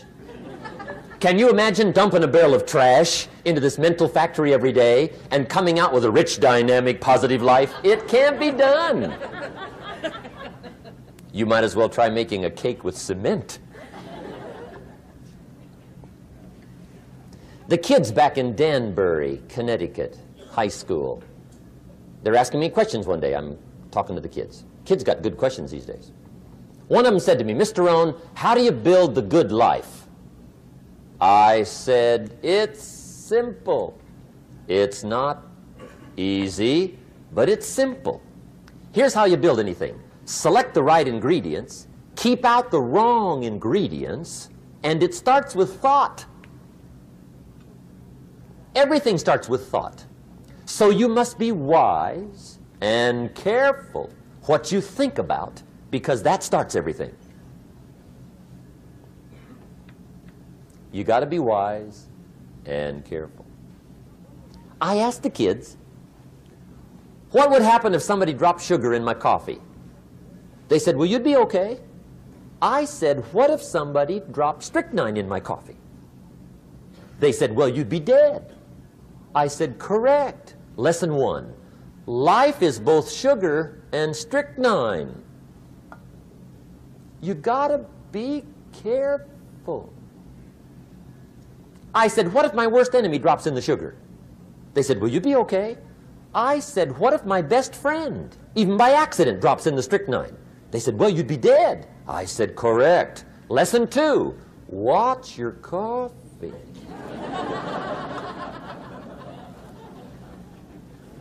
You got to be careful. See, it doesn't matter who hands you the bad stuff.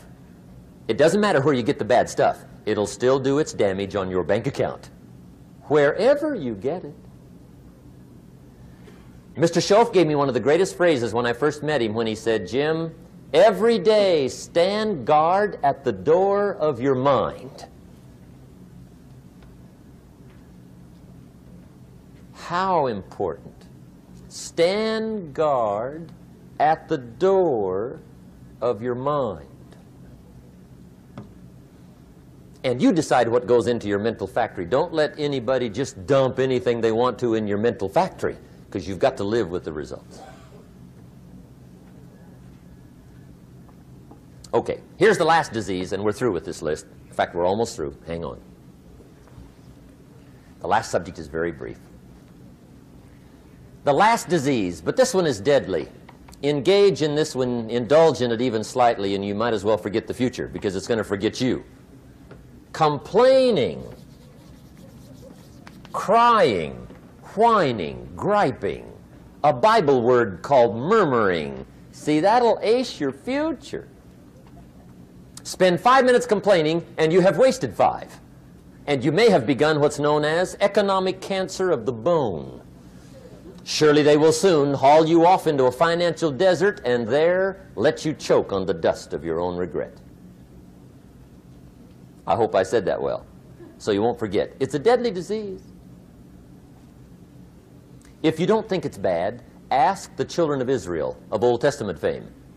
Typical of us all, their story just happened to get in the book. Story says, children of Israel were slaves. God performed a series of dazzling miracles and got them out. And now they're heading for the promised land. Remember the story? Heading for the promised land. Tragedy of the story, they never got there. Reason. From day one, they started to complain. They griped about the water. They griped about the weather. They whined and cried and griped about the food. They griped about the leadership. They whined and cried because it was too far, too cold, too hot, too difficult, too miserable. I mean, they whined and cried for years. Finally, God said, I've had it, trip canceled. Or something like that. The story says they died in the desert, never got to the promised land. Which I think means 2 things. Indulge in this long enough, you get your future canceled. And I guess it also means even God himself can only take so much.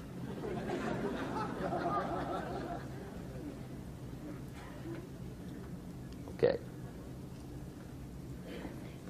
Just be on the lookout of the things that can destroy all the good you start. The war is on.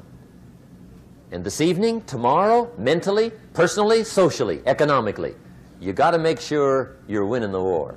And this is part of it.